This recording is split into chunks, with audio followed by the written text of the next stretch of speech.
Imagine por um instante caminhar por uma planície vasta e silenciosa, onde o vento uiva como se fosse um aviso ancestral.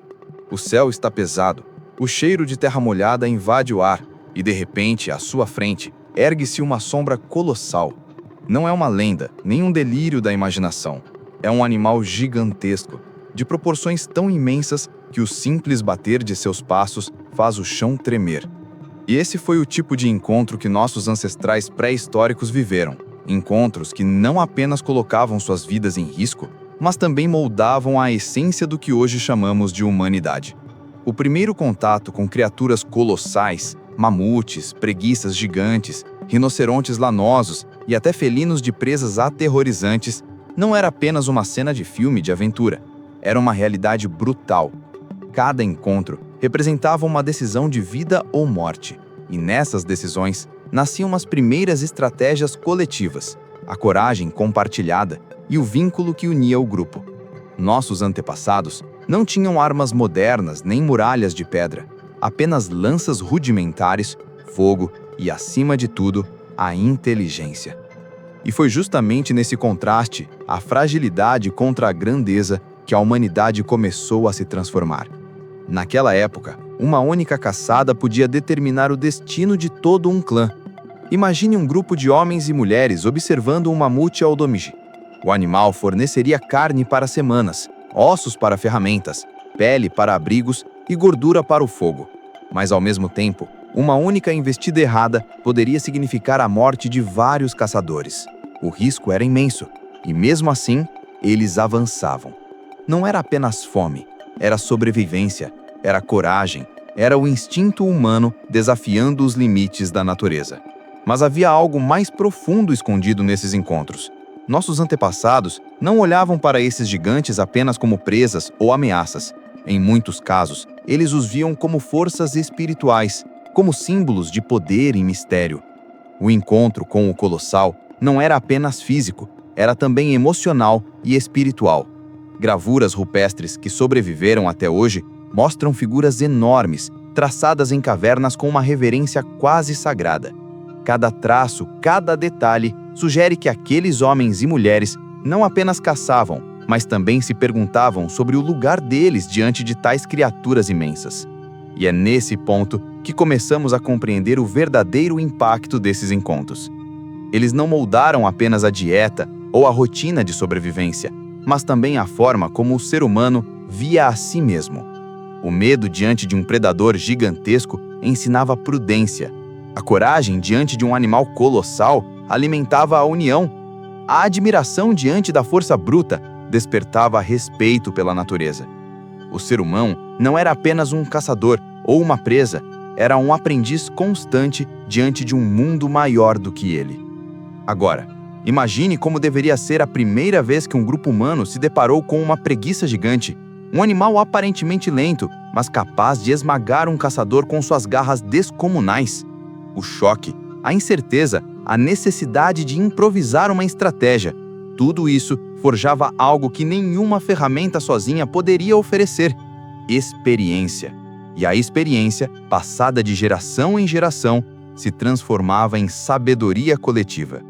Esses encontros não ficaram restritos às histórias ao redor da fogueira. Eles se tornaram parte da memória cultural, transmitida como advertência e inspiração. O gigante pode ser derrotado, mas nunca subestimado. Esse era o tipo de lição que guiava não apenas a caça, mas também a visão de mundo dos primeiros seres humanos. Ao enfrentar gigantes, eles começaram a compreender que a vida era um campo constante de riscos e escolhas, e que o poder da união podia ser maior do que a força de qualquer criatura solitária. Esse foi o verdadeiro início da jornada, o choque entre o pequeno e o imenso, entre a fragilidade humana e a imponência da natureza. A cada encontro com um colosso, nascia uma nova pergunta, uma nova história, um novo aprendizado. E foi assim que a humanidade começou a dar os seus primeiros passos, não apenas como espécie sobrevivente, mas como espécie pensante. E se hoje olhamos para trás, tentando imaginar esses encontros, é impossível não sentir um arrepio, porque, de certa forma, cada vitória contra esses gigantes foi uma vitória que abriu caminho até nós. Cada risco assumido, cada batalha travada, cada olhar de medo transformado em coragem, deixou uma marca que ainda pulsa em nosso DNA. Essa é a base da nossa exploração. No próximo capítulo, vamos mergulhar ainda mais fundo. Como esses encontros não apenas alimentaram os corpos, mas também moldaram as crenças, mitos e emoções dos nossos ancestrais, revelando que a luta contra o gigante era também uma luta para entender o próprio sentido da vida. Se no primeiro contato com os gigantes nossos ancestrais aprenderam a sobreviver, foi no convívio diário com estas criaturas que nasceram as primeiras histórias, mitos e símbolos que moldaram a alma humana. Porque sobreviver não era apenas caçar ou fugir, era também dar sentido ao medo, transformar o desconhecido em narrativa, o perigo em sabedoria. E é justamente aí que começa a segunda parte dessa jornada. A forma como o homem pré-histórico transformou encontros colossais em lendas que alimentaram não só o corpo, mas também o espírito. Imagine uma noite fria, numa caverna iluminada pelo brilho tremeluzente do fogo. Um grupo de crianças está sentado em círculo, os olhos arregalados, ouvindo um ancião contar como, muitos anos atrás, caçadores ousaram enfrentar um mamute tão grande que parecia tocar o céu. O velho descreve cada detalhe: os gritos da caçada, o chão que tremia, a coragem e a perda. As crianças, presas à narrativa, não apenas aprendem sobre o perigo, mas também sentem nascer dentro de si uma admiração profunda. Aquilo não é só uma lição prática, é um mito fundador, uma forma de manter viva a memória coletiva. Esses gigantes se transformavam em algo mais que animais, tornavam-se símbolos. O mamute podia representar abundância e força, o felino de presas longas, astúcia e perigo, a preguiça gigante, paciência e resistência. Cada criatura não vivia apenas nos vales e florestas, mas também na imaginação e nas crenças humanas. Esse processo de simbolização não era um detalhe cultural, era uma necessidade vital. Ao dar um significado aos encontros, os humanos conseguiam lidar com o medo, compreender seu lugar no mundo e, de certo modo, dialogar com a própria natureza. E foi nesse diálogo simbólico que nasceram as primeiras manifestações artísticas. Nas paredes das cavernas, os caçadores desenhavam não apenas para registrar, mas para invocar. As pinturas não eram meros retratos, eram rituais. Cada linha de carvão, cada pigmento vermelho ou ocre era um pedido de proteção, um ato de respeito ou até um feitiço para garantir uma caçada bem-sucedida. As cavernas se transformavam em templos silenciosos, onde o homem e o gigante continuavam a se encontrar, não mais em combate físico, mas numa arena espiritual. Esse aspecto espiritual também moldava as relações sociais. Ao redor da fogueira, histórias sobre o gigante caído serviam para unir o grupo. Não era apenas uma narrativa, era uma lição de cooperação. Todos entendiam que a vitória não vinha de um herói solitário, mas da união. Cada membro tinha seu papel, o que assustava o animal, o que lançava a lança certeira, o que protegia as crianças. E assim, pouco a pouco, a luta contra o colosso se transformava em um espelho da vida em sociedade. Mas também havia derrotas. Muitas vezes os gigantes venciam. Uma caçada mal planejada terminava em tragédia, e o grupo perdia seus guerreiros mais fortes. Essas perdas também entravam para a memória coletiva, não como motivo de desistência, mas como advertência. O mito não servia apenas para inspirar, mas também para lembrar que a arrogância diante do colossal era um caminho certo para a ruína. Assim, a humildade se tornava tão importante quanto a coragem. E se você parar para pensar, essa relação ainda existe hoje. Talvez não enfrentemos mais mamutes ou preguiças gigantes, mas continuamos a criar mitos, histórias e símbolos para lidar com forças maiores do que nós. A natureza, o tempo, a morte. O que nossos ancestrais fizeram diante do gigante foi o mesmo que fazemos quando contamos histórias sobre heróis, monstros ou deuses. É a forma humana de compreender o incompreensível. Agora, imagine um jovem da pré-história, prestes a sair para sua primeira caçada. Na véspera, ele escuta as histórias contadas pelos mais velhos. Sente o peso do medo, mas também o fogo da coragem. Ele não está apenas indo caçar um animal. está entrando num universo simbólico que conecta o passado e o futuro. Quando ele volta, vivo ou não, sua experiência se soma à corrente de memórias que o grupo carrega. Cada encontro com um gigante não é só um momento isolado, mas um capítulo em um livro coletivo que a humanidade escreve desde os seus primeiros dias. Essa transmissão de histórias, marcada pelo espanto e pela reverência, foi o que permitiu que os humanos evoluíssem não apenas como caçadores, mas como pensadores. Porque ao olhar para o colosso e transformá-lo em mito, eles começaram a se perguntar: qual é o nosso lugar nesse mundo imenso? Por que somos pequenos diante de tais criaturas, mas capazes de vencê-las com astúcia? Será que há uma força maior guiando tudo isso? Essas perguntas, surgidas diante do choque com o gigantesco, foram as sementes da filosofia, da religião e da arte. Não havia templos nem livros, mas havia o fogo, a voz e a imaginação. O gigante não era apenas um obstáculo, era um mestre silencioso, um desafio que fazia o ser humano se olhar no espelho e reconhecer sua própria grandeza oculta. E é justamente essa transformação que conecta o primeiro capítulo ao próximo. No início, vimos o homem frágil enfrentando o gigante com medo e coragem. Agora, entendemos como esse encontro moldou a alma humana, criando mitos e significados. Mas a história não para aí. No próximo capítulo, vamos ver como essas experiências não apenas alimentaram a cultura e a espiritualidade, mas também deram origem a estratégias sociais, alianças entre grupos e até os primeiros passos rumo à civilização, porque enfrentar o gigante não era apenas sobreviver ao dia, era aprender a viver em comunidade. Se as histórias e símbolos criados pelos encontros com os gigantes ajudaram nossos ancestrais a compreender o mundo, foi a necessidade de enfrentá-los que forçou o ser humano a dar os primeiros passos rumo à organização social. Porque, diante de criaturas colossais, nenhum indivíduo era suficiente. Só unidos, os humanos podiam ter alguma chance. E, dessa união, nasceu algo maior do que a simples sobrevivência. Nasceu a comunidade. Imagine um vale aberto, onde manadas de mamutes circulam como montanhas em movimento.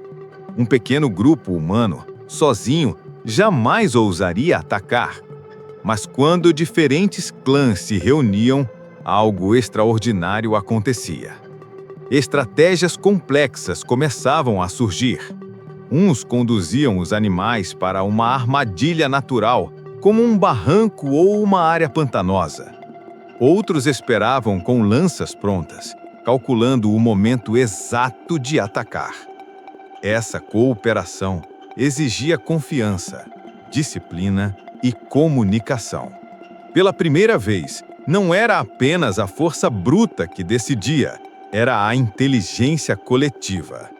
E aqui está o ponto crucial. Foi essa cooperação diante do colossal que acendeu a centelha da civilização. Porque ao se unir para enfrentar algo muito maior, o ser humano descobriu que juntos podiam realizar o impossível. Essa descoberta mudou tudo. Ao redor da fogueira, depois de uma caçada bem-sucedida, as alianças se fortaleciam. Diferentes grupos compartilhavam carne, ferramentas, histórias. Laços se criavam, casamentos uniam clãs e, pouco a pouco, surgiam as primeiras redes sociais da humanidade. Não as digitais, mas as de sangue, de sobrevivência, de destino comum. Mas, como em toda a história humana, a união também trazia conflitos. Dividir a carne de um mamute não era tarefa simples. Quem receberia mais? Quem ficaria com as presas, tão valiosas para ferramentas e ornamentos? Essas disputas forçaram nossos ancestrais a criar regras, normas tácitas e, mais tarde, formas rudimentares de liderança. Um ancião respeitado podia intervir, lembrando que sem cooperação, ninguém teria vencido o gigante. Assim, nasceram as primeiras sementes de política e de justiça. E havia ainda algo mais sutil acontecendo. O confronto com os gigantes não apenas unia grupos em torno da caça, mas também moldava a identidade coletiva. Um clã que havia derrotado um mamute tornava-se o povo que venceu o gigante. Esse título não era apenas orgulho, era um escudo contra o medo, uma forma de se diferenciar, de afirmar: nós somos fortes, nós pertencemos. Essa construção de identidade, repetida geração após geração, foi uma das bases da cultura humana. Agora pense, nas crianças desses grupos, crescendo em meio a histórias de coragem e a cerimônias coletivas, elas não aprendiam apenas a caçar, aprendiam a confiar nos outros, a respeitar regras e a sentir-se parte de algo maior. Cada caçada contra um gigante era ao mesmo tempo uma lição prática e uma iniciação simbólica. Era nesse ambiente que nasciam os primeiros valores humanos: coragem, cooperação, honra, respeito ao coletivo. Mas nem tudo era vitória. Quando uma caçada falhava, as consequências eram devastadoras. A escassez de carne levava à fome, e a desunião entre grupos podia se transformar em rivalidade. Alguns clãs incapazes de cooperar desapareciam. Outros, mais unidos, prosperavam. Esse processo de seleção natural não eliminava apenas os mais fracos fisicamente, mas também os menos capazes de viver em comunidade. Assim, pouco a pouco, a própria evolução da humanidade se entrelaçava com a capacidade de enfrentar juntos o que era colossal. E é fascinante pensar como tudo isso ecoa até hoje. Nossas cidades, nossas leis, nossas alianças internacionais, todas são, em essência, extensões dessa necessidade ancestral de unir forças contra algo maior. Talvez os gigantes tenham desaparecido, mas continuamos a nos juntar diante de outros colossos. As mudanças climáticas, as pandemias, os desafios tecnológicos. A lógica permanece a mesma. Sozinhos, somos frágeis. Juntos, podemos enfrentar o impossível. Outro aspecto importante desse período é a troca cultural. Quando grupos diferentes se encontravam para caçar gigantes, não compartilhavam apenas carne, mas também ideias, ferramentas melhores, novas técnicas de caça, até músicas e rituais eram transmitidos de um clã ao outro. Essa circulação de conhecimento acelerou o desenvolvimento humano. O que poderia levar séculos isolados acontecia em décadas, quando havia contato e cooperação. Assim, os gigantes, sem saber, foram catalisadores da inovação. E havia também o aspecto espiritual, que se expandia conforme os grupos se uniam. As caçadas coletivas muitas vezes eram precedidas por rituais, danças, pintura no corpo, cânticos. Tudo isso não era apenas superstição, era uma forma de criar coesão, de lembrar a todos que estavam prestes a enfrentar algo que só poderia ser vencido se fossem um só corpo, um só espírito. A espiritualidade, nesse sentido, funcionava como a cola invisível que mantinha unidos aqueles que, de outra forma, talvez se dividissem por orgulho ou medo. E agora, imagine o impacto psicológico de tudo isso. Ao enfrentar um gigante em grupo, o ser humano não apenas sobrevivia, ele sentia que fazia parte de uma epopeia. Cada indivíduo, por menor que fosse, tinha o seu papel. O que corria para distrair o animal, o que cuidava das crianças, o que afiava lanças, todos contribuíam. Essa sensação de pertencimento era tão vital quanto a carne do mamute, porque viver em comunidade não alimentava apenas o corpo, mas também o coração humano. E é essa dimensão que conecta o capítulo 2 ao capítulo 3. No capítulo anterior, vimos como os gigantes se transformaram em mitos, símbolos e narrativas.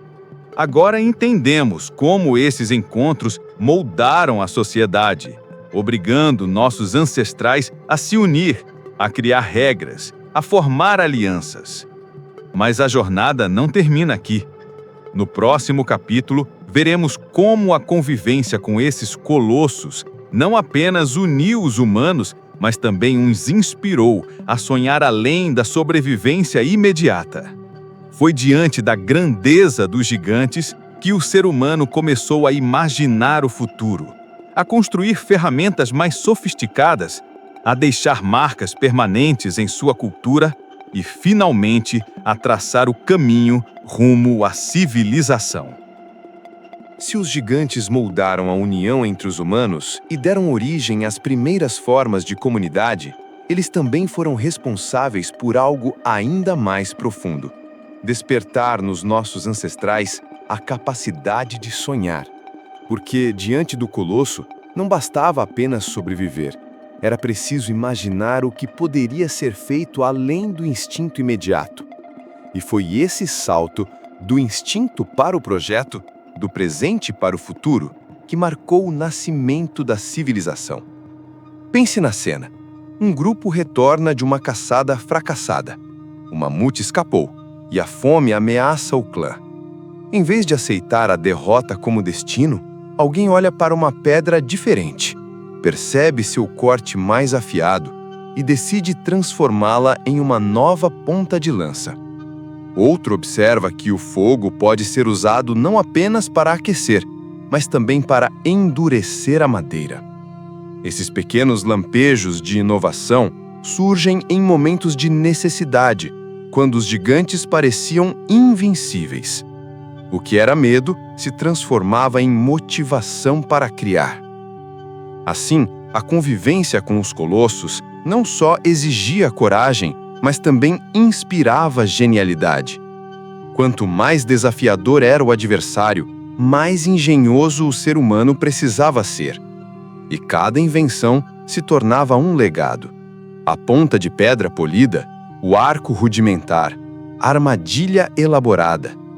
Esses avanços não nasceram no vácuo, nasceram do encontro entre fragilidade humana e grandeza animal. Mas havia também outro aspecto fascinante: o registro desses encontros. Em cavernas espalhadas pela Europa, pela África e pela Ásia, nossos ancestrais deixaram pinturas de mamutes, bisões e outros animais gigantescos. Não era apenas arte decorativa, era memória, era ensino, era um testemunho para as próximas gerações. Cada traço de carvão ou ocre dizia: nós vimos, nós enfrentamos, nós existimos. Essas pinturas não mostram apenas a figura do animal, mas muitas vezes cenas de caçadas coletivas, símbolos que provavelmente tinham significado espiritual. Elas são a primeira forma de história registrada pela humanidade. E perceba o detalhe: não eram os pequenos animais do dia a dia que mereciam ser eternizados nas paredes das cavernas, mas os gigantes, porque eram eles que representavam o limite entre a vida e a morte, entre o medo e a coragem, entre o homem e o desconhecido. Com o tempo, essa necessidade de registrar e de transmitir foi se transformando em algo maior. Os rituais se tornaram mais complexos, a música e a dança ganharam papéis centrais, e as narrativas passaram a carregar não apenas ensinamentos, mas também valores, sonhos, esperanças. Os gigantes deixaram de ser apenas inimigos e passaram a ser professores, ainda que involuntários. E em algum ponto dessa trajetória, aconteceu uma revolução silenciosa. O ser humano deixou de olhar para os colossos apenas como ameaças ou presas. Começou a vê-los como parte de um mundo que precisava ser compreendido, respeitado e, de certa forma, celebrado. Essa mudança de perspectiva foi o primeiro passo rumo à consciência ecológica, ainda que instintiva. porque sem equilíbrio não haveria futuro. Aqui surge uma reflexão poderosa. Será que foi justamente o confronto com os gigantes que ensinou o ser humano a sonhar com permanência, a pensar em amanhã, a imaginar que sua vida poderia deixar marcas além do instante presente? Talvez sim, porque para enfrentar algo tão maior, era preciso acreditar em algo igualmente grandioso, no poder da imaginação. E quando falamos de futuro, chegamos ao ponto culminante da nossa jornada. Ao longo dos séculos, os gigantes foram desaparecendo. Alguns caçados até a extinção, outros vítimas de mudanças climáticas. Mamutes, preguiças gigantes, tigres dente de sabre, um a um foram deixando de caminhar sobre a Terra. Mas, ainda que seus corpos tenham sumido, eles continuaram vivos nas histórias, nas pinturas, nos mitos. De certa forma, eles nunca desapareceram por completo. Vivem até hoje em nossas memórias coletivas, nos símbolos das culturas ancestrais e até nos monstros mitológicos que inventamos mais tarde: dragões, titãs, deuses colossais. Todos eles são ecos daqueles primeiros encontros, daqueles momentos em que o ser humano, pequeno e frágil, ousou olhar para cima e dizer: "Eu vou enfrentar." E o mais interessante é perceber como esse legado ainda nos acompanha. Quando construímos arranha-céus, quando exploramos o espaço, quando criamos tecnologias capazes de desafiar limites, estamos, no fundo, repetindo a mesma atitude dos nossos ancestrais diante dos gigantes. Continuamos sonhando em vencer o impossível. Mas há também um alerta nessa história. Muitos dos gigantes desapareceram por causa da ação humana. A fome, a ganância, o excesso de caça contribuíram para a sua extinção. Hoje, enfrentamos novos colossos: o aquecimento global, a destruição ambiental, a perda de biodiversidade. A pergunta é: aprendemos a lição? Ou continuaremos a repetir os mesmos erros? Talvez seja justamente esse o maior legado dos gigantes. Não apenas o que nos ensinaram sobre coragem, cooperação e inovação, mas também o que nos alertam sobre responsabilidade. Porque se um pequeno grupo de caçadores conseguiu mudar o destino de animais colossais, imagine o que bilhões de humanos podem fazer ao planeta inteiro. E aqui chegamos ao fim da nossa viagem. Do primeiro espanto diante de uma criatura colossal, ao nascimento das comunidades, dos mitos, das ferramentas e dos sonhos. Os gigantes foram, de muitas formas, nossos primeiros professores. Eles nos mostraram nossos limites e nos forçaram a superá-los. Eles nos desafiaram a imaginar um futuro maior do que nós mesmos. Hoje, não vemos mais mamutes caminhando pelas planícies. Mas, se olharmos com atenção, os gigantes ainda estão conosco. Eles vivem em cada arranha-céu que ergue o horizonte, em cada foguete que rasga o céu, em cada desafio que nos obriga a cooperar e a criar. Eles vivem dentro de nós porque somos o resultado da coragem de enfrentá-los. E talvez a pergunta que reste seja: quais são os gigantes que você enfrenta hoje? Eles não têm presas nem patas enormes, mas podem ser tão assustadores quanto o medo, a solidão, os desafios da vida moderna. E assim como nossos ancestrais, você não precisa enfrentá-los sozinho, porque a lição mais importante dessa história é clara. Diante do colosso, a união e o sonho são nossas maiores armas. Encerramento final: os gigantes em nós. Se existe algo que essa jornada nos ensinou, é que os gigantes nunca desapareceram por completo. Eles mudaram de forma. Antes eram mamutes, tigres e colossos da natureza. Hoje, eles se escondem dentro de nós, no medo de falhar, na dúvida sobre o futuro, nas batalhas silenciosas que travamos todos os dias. Mas a verdade é simples: assim como nossos ancestrais, nós também carregamos dentro de nós a força para enfrentar qualquer colosso. Não importa o tamanho do desafio, sempre haverá uma faísca de coragem pronta para acender, desde que não estejamos sozinhos. Porque a maior lição dos gigantes foi essa: unidos, sonhando juntos, somos capazes de transformar medo em esperança e fraqueza em poder. Por isso, se esta história tocou você, se despertou uma chama ou um pensamento diferente, eu quero te convidar a continuar essa caminhada comigo. Deixe o seu like, compartilhe este vídeo com quem também precisa se lembrar da sua própria força e se inscreva no canal para que possamos crescer juntos. Afinal, contar histórias é uma forma de manter vivos não apenas os gigantes do passado, mas também os gigantes que enfrentamos hoje.